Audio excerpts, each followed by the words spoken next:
Adviento, tiempo de reflexión.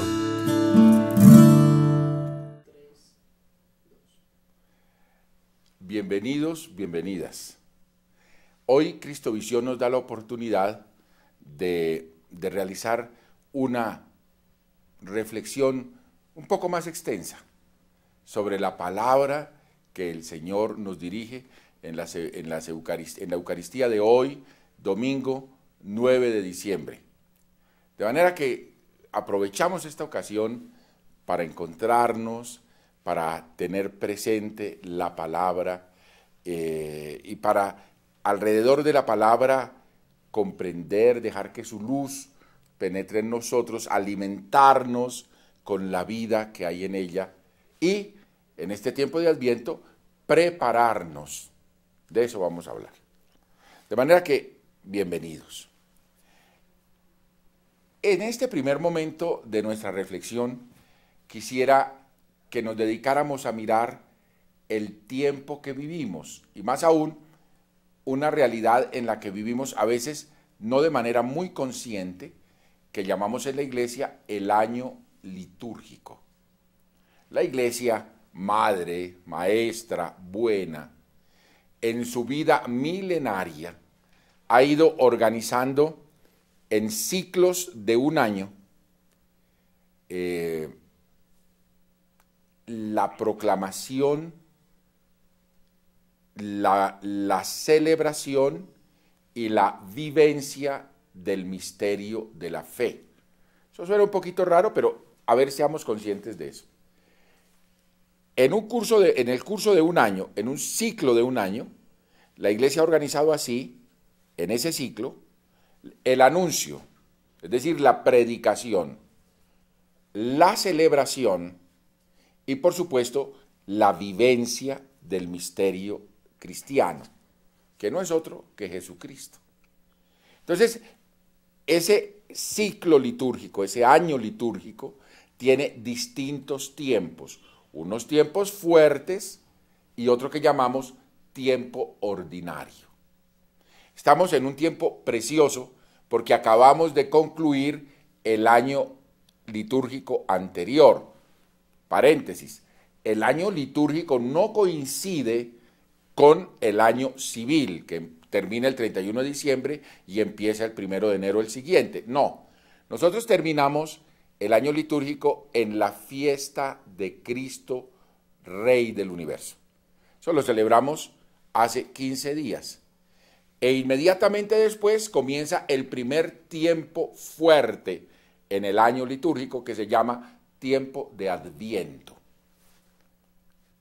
Ese tiempo es un tiempo de preparación, ya lo veremos. Es un tiempo de preparación.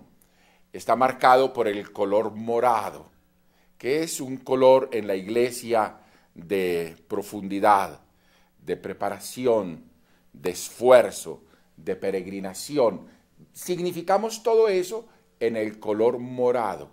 Bien, este tiempo, que son 4 semanas, culmina en la solemnidad alegre, bellísima, de la Natividad del Señor, que hace unión con la Epifanía del Señor, que llamábamos habitualmente la fiesta de Reyes, la manifestación plena del Señor a todas las gentes, a la humanidad, representada en estos personajes, los 3 reyes. Muy bien, entonces tenemos el primer tiempo fuerte, que va desde el primer domingo de Adviento hasta la fiesta de Navidad, y después Navidad, Epifanía. Y enseguida tomamos uno que podríamos llamar un tiempo, como dicen por ahí en los barcos y en los aviones, velocidad de crucero. Es decir, no tenemos en el horizonte algo que resalta particularmente, pero es tiempo vivísimo de la iglesia. Se llama tiempo ordinario. Está vestido ese tiempo de verde. El verde significa la esperanza y la vida. Entonces ustedes llegan a la iglesia y encuentran el mantel o el ornamento del sacerdote siempre de verde, tiempo ordinario. Lo interrumpimos el miércoles de ceniza. Allá vamos a empezar otro tiempo fuerte. Otra vez morado. Morado de penitencia, morado de humildad, morado de profundidad, morado de peregrinación, tiempo de Cuaresma. El miércoles de ceniza, marcado su inicio con ceniza, reconociendo nuestra pobreza, nuestra necesidad de ser salvados, empezamos un camino de 40 días, una cuarentena, como la que Jesús hizo yendo al desierto, y los hombres de Israel también lo hacían. Muy bien, esa cuarentena termina en el triduo, los 3 días santos de la Pascua.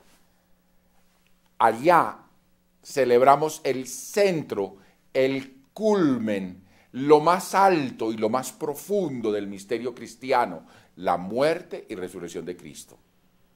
Y luego, estamos en Semana Santa, y luego nos quedamos en una fiesta exultante, de gozo, de alegría. Es un tiempo exuberante en la iglesia. Es el gran tiempo de fiesta. Se llama tiempo de Pascua. Culmina en Pentecostés. Pasa Pentecostés y volvemos a velocidad de crucero, tiempo ordinario. Y entonces empezamos muchas semanas hasta la semana 34, domingo 34, último domingo del tiempo ordinario, culminamos todo el ciclo en la solemnidad de Cristo Rey, esa que celebramos hace 15 días. Termina el año litúrgico y empieza un nuevo año litúrgico. Ya les voy a decir por qué hacemos toda esta ilustración alrededor del tiempo en el que vivimos los discípulos de Jesús, la comunidad eclesial. ¿Por qué esta reflexión sobre el tiempo? Miren, entonces estamos en tiempo de Adviento. Y vamos a dedicarnos a pensar un poquito en qué significa el tiempo de Adviento. Seguro que en nuestras parroquias, seguro que en nuestros grupos hemos trabajado contemplando, reflexionando, confrontándonos, porque estamos entrando en un tiempo muy particular, Adviento. Este es un tiempo de preparación. Denme la licencia de poner unos ejemplos.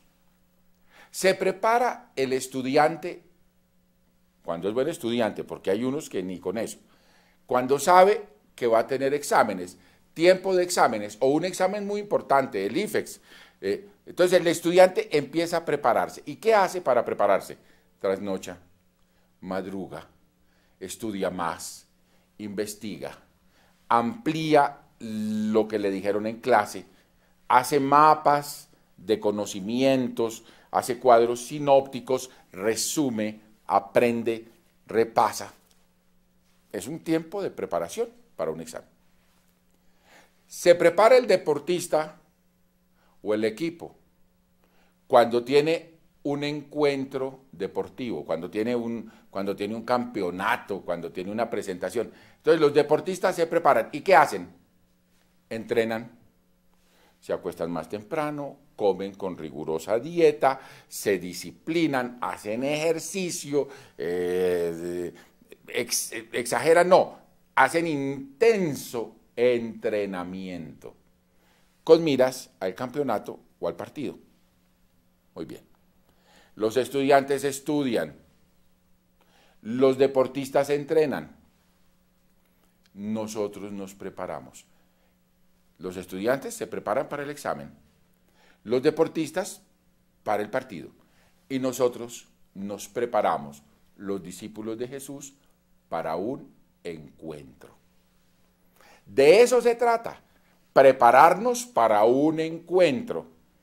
¿Un encuentro con quién?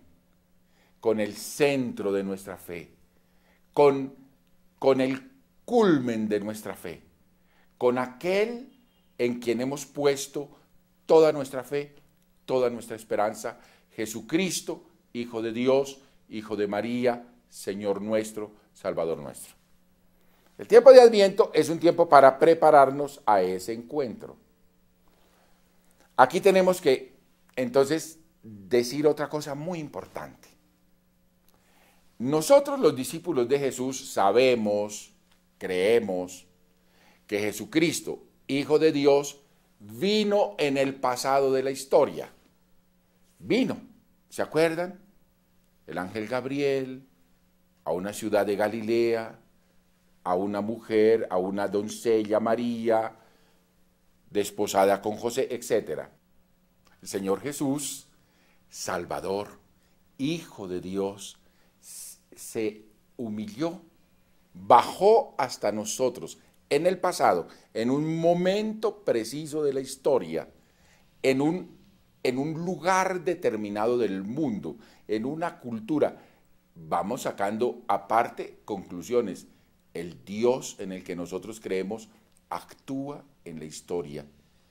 Vino, tanto actúa en la historia que se mete en la historia, entra al río de la historia como cualquier ser humano entra al mundo y al río de la historia a través de una mamá naciendo de un hogar.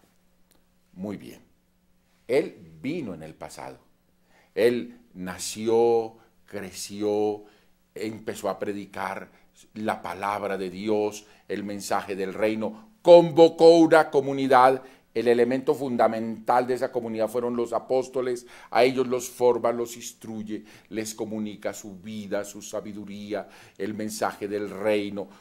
Y nosotros, después de que Él entrega su vida hasta el dolor y la muerte y resucita glorioso y asciende al Padre, ellos transmitieron la fe en Él. Y nosotros hemos creído la fe de ellos y la palabra de ellos. Por eso nos llamamos Iglesia Apostólica y por eso decimos que nuestra fe es fe apostólica. Creemos lo que los apóstoles creyeron. Muy bien, en el pasado. Pero Él, antes de irse, nos lo prometió. Estaré con ustedes todos los días hasta el fin del tiempo. Es decir, nos dijo que aunque se iba, se quedaría con nosotros. Y es así.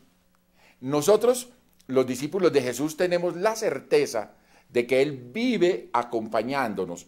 En cada momento presente, Él viene a nosotros. El que vino en el pasado, viene en el presente. ¿En dónde nos encontramos con Él? Primero, en su palabra. Cada vez que celebras la palabra, cada vez que la escuchas, cada vez que lees y escudriñas la palabra, que oras con la palabra, Él está ahí. Cada vez que celebras los sacramentos, todos, en particular la Eucaristía, es la presencia de Él, es su vida, la que está ahí y se nos comunica.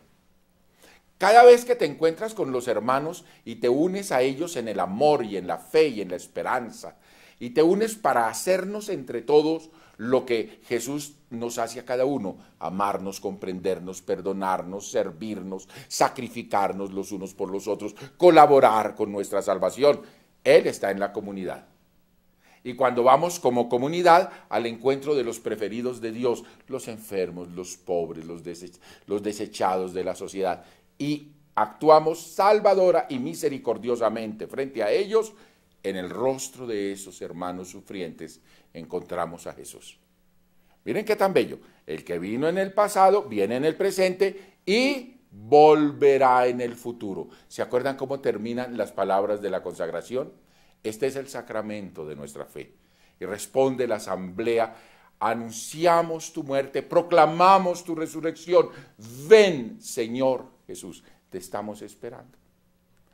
Queridos, ahora pues no podemos sino adorar a Dios y darle gracias por este amor en Jesús comprometido de manera excelente. Este amor que no es solamente el amor circunscrito al pasado, sino que es un amor que se nos revela todos los días. El que vino en el pasado vive viniendo y volverá plenamente en el futuro. No hay palabras con que agradecer.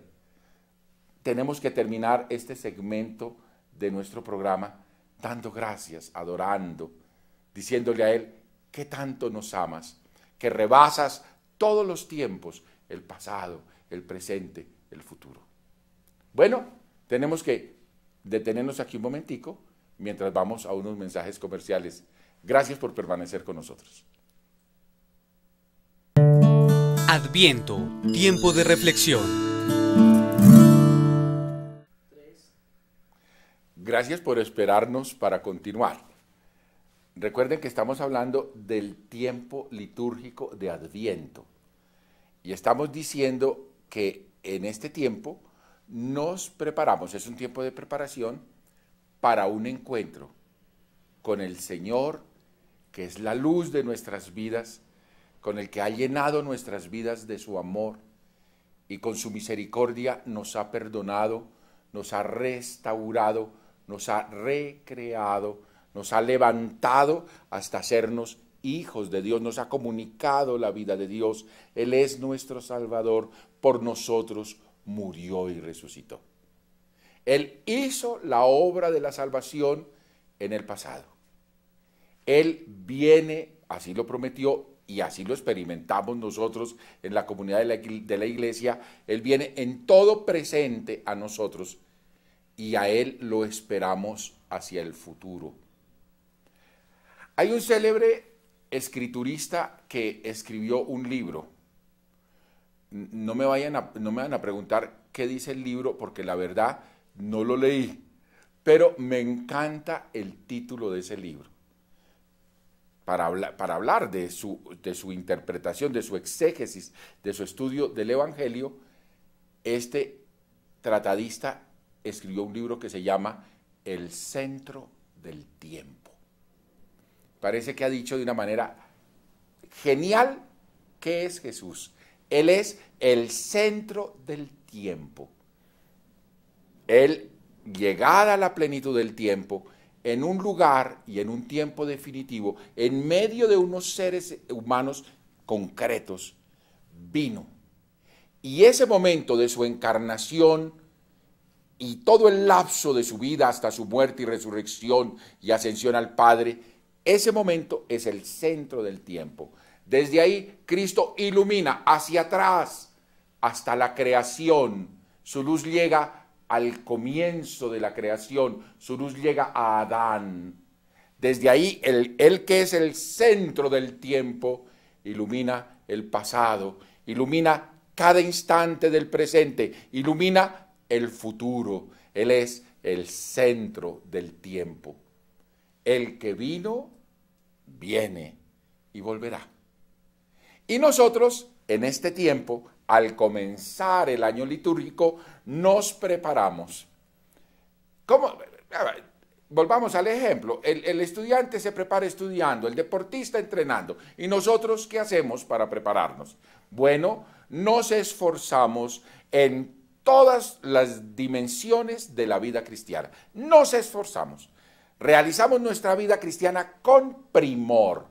Los tiempos fuertes, en particular el Adviento, es como un taller intensísimo de vida cristiana.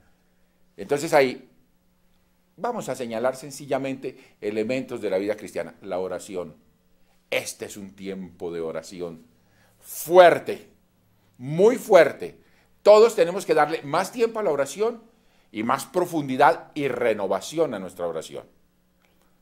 Nosotros aquí en Colombia tenemos un regalo de Dios nuestro Señor y un regalo de los que creyeron antes que nosotros aquí, de nuestros ancestros que nos la legaron, que es la novena de aguinaldos, que es un momento tan bello y tan entrañable de oración en familia. Ojalá hagamos esa novena muy en serio. Esa novena tiene unos elementos maravillosos. Primero, que congrega a todo el mundo. Las abuelitas a veces dicen que si me ayudan a rezar el rosario, y todo el mundo se escurre rapidito, porque ¿qué es el rosario? Pero a novena nos invitan y vamos todos felices, porque la novena resuena en nuestras vidas, revive la infancia, los sueños, la ternura de una época tan cálida que es la Navidad vivida en el hogar.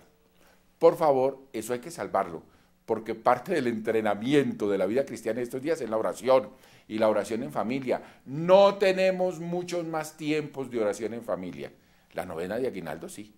Por eso a rescatarla, a salvarla, a potenciarla, a prepararla, a vivirla intensamente. Cada familia haciéndola con todo el corazón. Oramos, celebramos los sacramentos, entonces tenemos que prepararnos y celebrarlos en verdad. De Adviento deberíamos hacer todos una muy buena celebración de la confesión, de la reconciliación, una revisión de nuestra vida, un acudir a la misericordia de Dios y al perdón que nos renueva.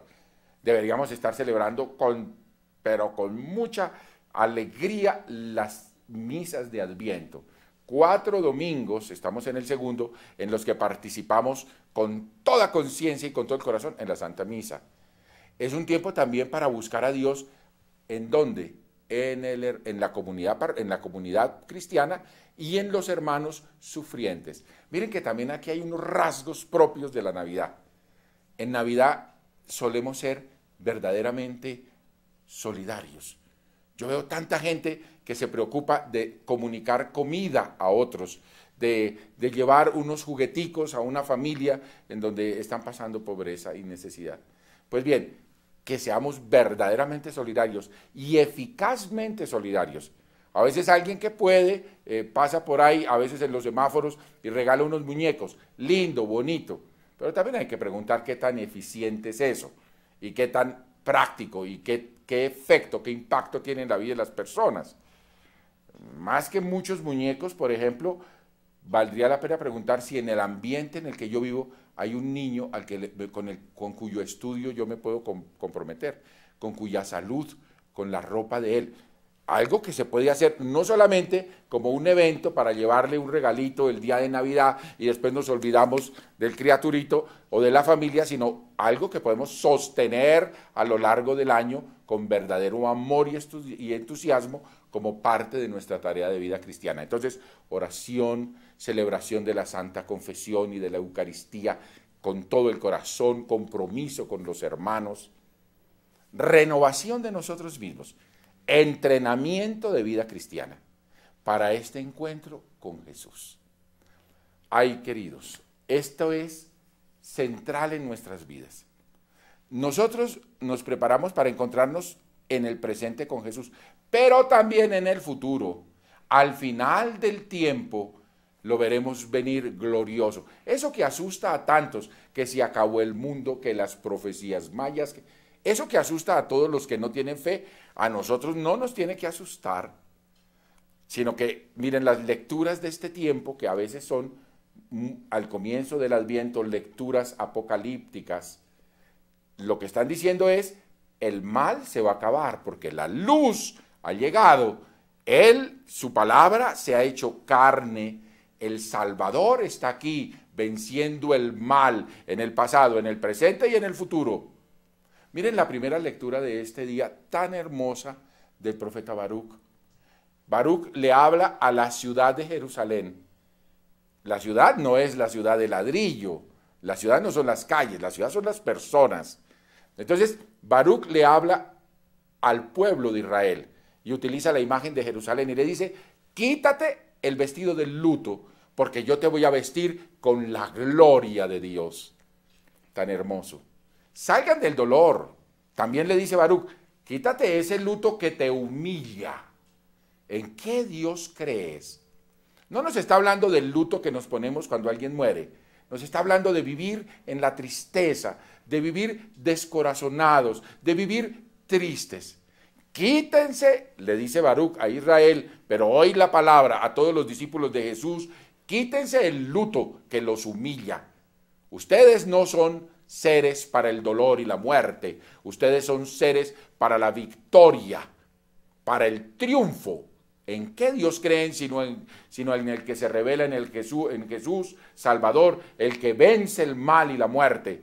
Ustedes son seres para el gozo, para la victoria, para la gloria. Él los va a vestir de gloria.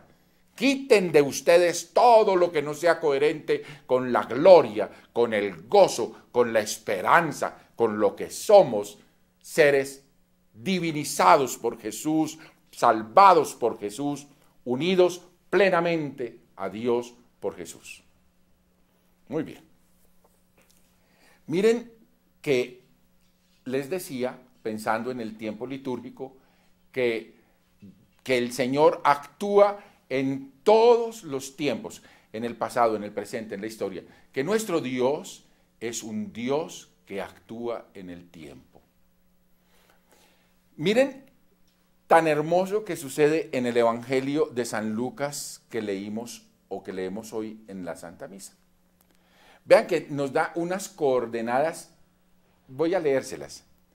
El año 15, me está hablando de un momento, el año 15 del reinado del emperador Tiberio, y va a empezar a poner unos mojones, unas coordenadas en la historia, a la manera como se hacía en tiempos en que fueron escritos estos relatos. En el año 15 del reinado del emperador Tiberio, siendo Poncio Pilato gobernador de Judea, Herodes Antipas tetrarca de Galilea, Filipo su hermano tetrarca de Iturea y Traconítide, y Lisanias tetrarca de Abilene. Es decir, pone todo el marco de quienes están en el poder en el mundo conocido para el pueblo de Israel, pero también da unas referencias religiosas. En el tiempo en que Anás y Caifás eran sumos sacerdotes, dirigió Dios su palabra a Juan, hijo de Zacarías, en el desierto. Es decir, en este momento, y nos da las coordenadas totales, y en este lugar, en el desierto, vino la palabra, se encontró Dios con Juan, hijo de Zacarías, en el desierto. Es decir, aquí Dios va a intervenir en la historia. Él siempre lo hace así, en momentos exactos, en lugares absolutamente determinados. Él entra en la historia de manera plena y perfecta en Jesucristo, pero en todos los momentos de la historia, pasado, presente, futuro, Él está interviniendo en nuestra historia, manifestándonos su amor, dándonos a conocer su voluntad, permitiéndonos gozar de su presencia y de hacer la experiencia de su salvación. Hagamos un momento de oración antes de finalizar este segmento del programa. Padre Dios, tú actúas en la historia. Nos amas tanto que te acercas a nosotros, tanto que en el momento central de la historia, tu Hijo se une a nosotros, entra personalmente, se viste de carne para poder entrar plenamente en nuestra historia. ¿Cómo agradecerte este privilegio de tu amor? ¿Cómo responderte verdaderamente a esta predilección que has tenido con nosotros? Señor, concédenos avanzar en la preparación para que cada instante sea un instante de encuentro contigo y para que cada encuentro contigo nos prepare para el encuentro definitivo al final del tiempo. Te lo pedimos a ti que vives y reinas, Dios, por los siglos de los siglos. Amén. Ahora tenemos que interrumpir un momentico y por favor no se vayan porque tenemos el segmento final de nuestro programa. Manténganse ahí mientras nos dan algunos mensajes comerciales. Los espero. Adviento, tiempo de reflexión.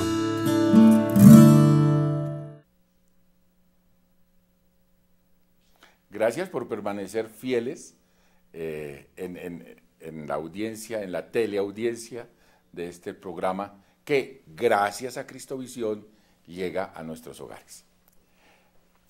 Tiempo de Adviento, tiempo de preparación. Estamos en el segundo domingo de Adviento. En el segundo domingo de Adviento ya pasa ese primer momento en el que la Iglesia selecciona para nosotros textos de tipo o de estilo apocalíptico. Ahora la Iglesia nos va a presentar un personaje centralísimo en el primer Adviento. Es la persona admirable de Juan el Bautista. Acuérdense que Juan el Bautista es el ser humano que tiene mejores referencias personales. Imagínense que de él dijo Jesús, textual, les garantizo que no ha nacido de mujer otro más grande que Juan el Bautista. Imagínense.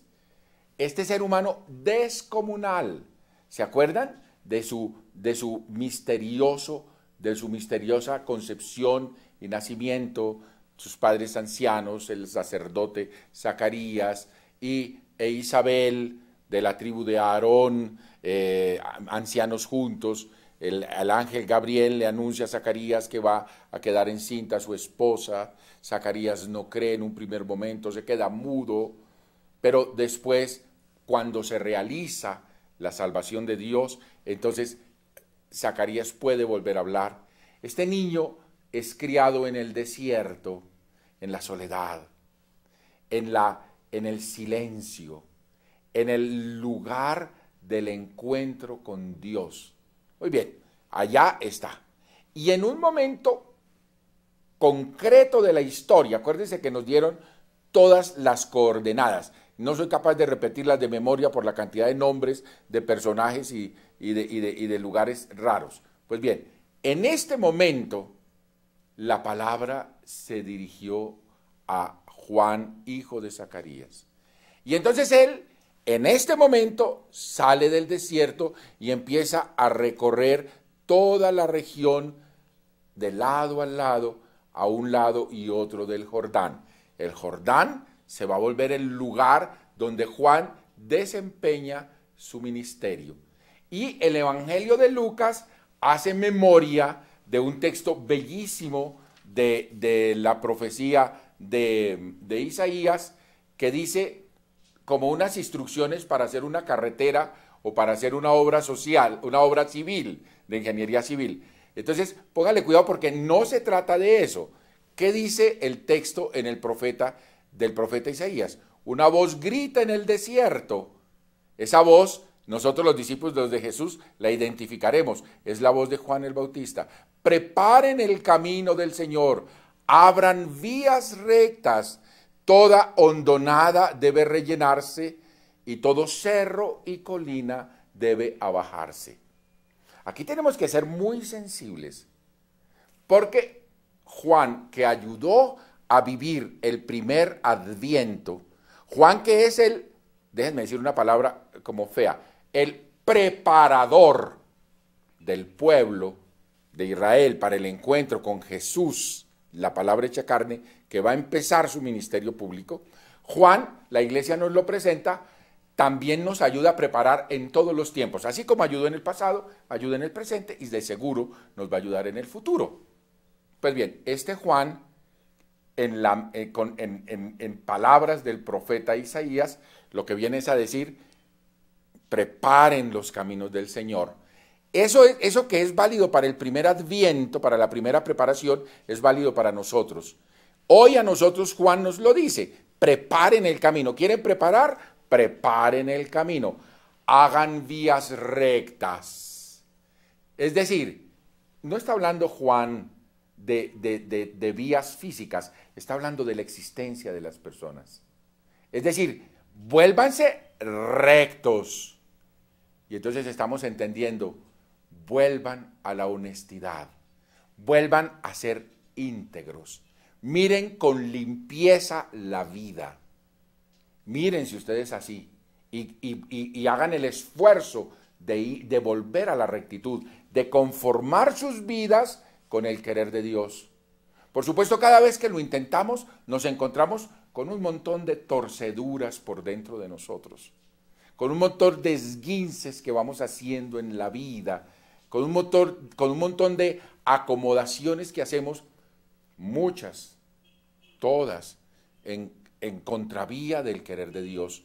Necesitamos volver a rectificar nuestras vidas, hacerlas rectas, aunque nos duela, aunque nos avergüence que no hemos sido rectos, aunque nos entristezca un poco, pero no nos tiene que entristecer. Sabemos que Él está ahí esperándonos para encontrarse con nosotros y darnos su ternura, su amor, su compasión, su perdón. Miren que la profecía de Isaías sigue hablando de cosas físicas. Rellenen todos los huecos, abajen las colinas y los montes. Miren, es una figura para hablar de nuestras vidas. Está diciendo, hay que bajar toda prepotencia. Hay que allanar, volver llano toda soberbia. Esta palabra se nos dirige, miren, le sirvió a los del principio, a los del pasado, nos tiene que servir a nosotros. En nuestras vidas hay demasiadas elevaciones, todos buscamos encumbrarnos sobre nosotros, actuamos tantas veces con prepotencia, pretendiendo dominar a los otros, pretendiendo manipularlos. Está diciendo Isaías, no señor, si se quieren preparar, lo que tienen que hacer es bajar los montes, destruir los tronos. Acuérdense lo que decía María en el Magnificat, que el poderoso baja a los que se creen soberbios de sus tronos y eleva a los humildes. Es lo mismo. Está diciendo aquí Isaías que lo que hay que hacer para preparar el encuentro con el Señor es rellenar los huecos. A mí eso de el hueco se me hace la injusticia. Unos arriba y otros abajo. Que se abajen los que están arriba y miren a ver cómo hacen para subir a los que están abajo. De manera que el camino quede llano. El camino en la equidad, en la justicia, en el ser iguales unos a otros, porque son iguales a los ojos de Dios. Preparen los caminos. ¿Qué tengo que hacer para preparar el camino? Oiga a Isaías citado por el Evangelio de San Lucas. Primero, rectifique. Eso quiere decir hacer recto los caminos. Rectifique su vida. Adviento es la oportunidad para hacer recta la vida, para rectificarle, para quitarle por ahí las curvitas que nosotros le vamos poniendo, para sacarle el cuerpo a la voluntad de Dios, para huir de lo que tendríamos que ser y de los compromisos que deberíamos vivir. De manera que Adviento, eso nos dice la palabra en el Evangelio del domingo del día de hoy, Adviento es esta oportunidad de rectificar. Y Adviento es la oportunidad para abajarnos de las colinas y de los montes, para abajarnos de los tronos egolátricos que tantas veces nos construimos. Adviento es una oportunidad para hacer el viaje que Jesús hizo, viaje en la humildad. Él es un Dios humilde. Ha venido a nosotros sin preponderancias, sin prepotencias, igual a nosotros, menos en el pecado, humilde, puesto en el humus, puesto en la tierra, sin dominaciones, sin preponderancias, sin soberbias. No viene a buscar ser distinto, sino que viene a buscar ser igual. Contraviene una tendencia de la condición humana que es muy triste y tantas veces hasta ridícula. A nosotros nos venden, porque la tenemos por dentro, pero nos la exacerban, esta necesidad, la necesidad de ser distintos de los demás. Entonces les proponen a las niñas, mira, usted no puede ser como cualquier otra niña, usted paréscase a esta cantante o a esta actriz. Entonces después uno termina viendo 50,000 niñas vestidas igualitas como fotocopias de esa cantante o de esa actriz, porque quieren ser distintos, y así nos venden. Mire, póngase esta loción, esto no lo usa sino la gente como usted, gente que es absolutamente excepcional. Coma de este alimento, solamente la gente muy distinta puede comer de esto. Vaya a este club, compre este carro, esto es para gente exclusiva. Pues bien, Jesús no quiere ser exclusivo, Jesús quiere ser igual, humilde. Muy bien, ¿queremos prepararnos de veras al encuentro con Él? Que vino en el pasado, que viene en el presente, que volverá en el futuro.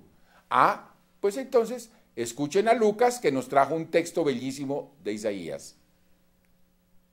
Rectifiquen la vida, que la vía de su existencia sea recta, honesta, íntegra, limpia. trabaje en eso.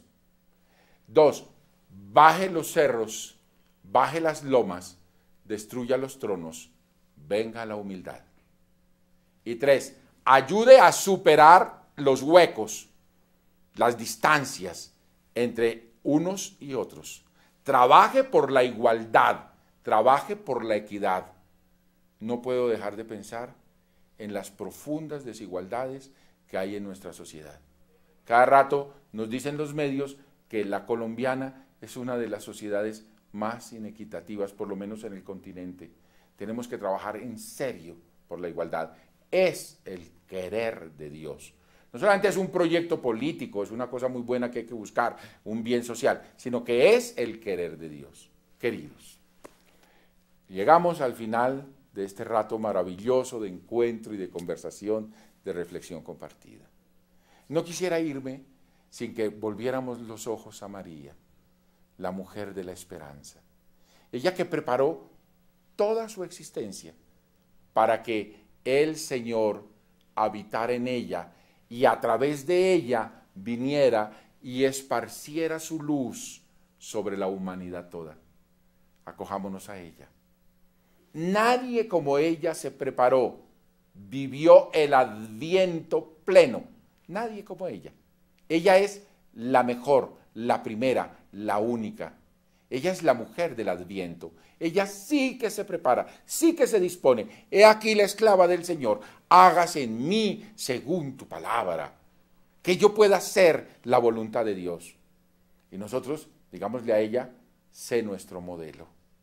Pero sé también nuestra intercesora. Alcánzanos de Dios a cada uno de nosotros, prepararnos como tú te preparaste. Juntos digámosle con toda la ternura y con toda la confianza del corazón. Dios te salve María, llena eres de gracia, el Señor es contigo. Bendita eres entre todas las mujeres, y bendito es el fruto de tu vientre Jesús. Santa María, Madre de Dios, ruega por nosotros pecadores, ahora y en la hora de nuestra muerte. Amén. Y ahora vamos a invocar la bendición, la presencia santificadora, transformadora, plenificadora de Dios en nuestras vidas. Dispongámonos para que al invocar la bendición del Señor, nosotros acojamos esa bendición desde lo profundo del corazón. Y la bendición de Dios Todopoderoso, Padre, Hijo y Espíritu Santo, descienda sobre todos, permanezca para siempre. Felicidades.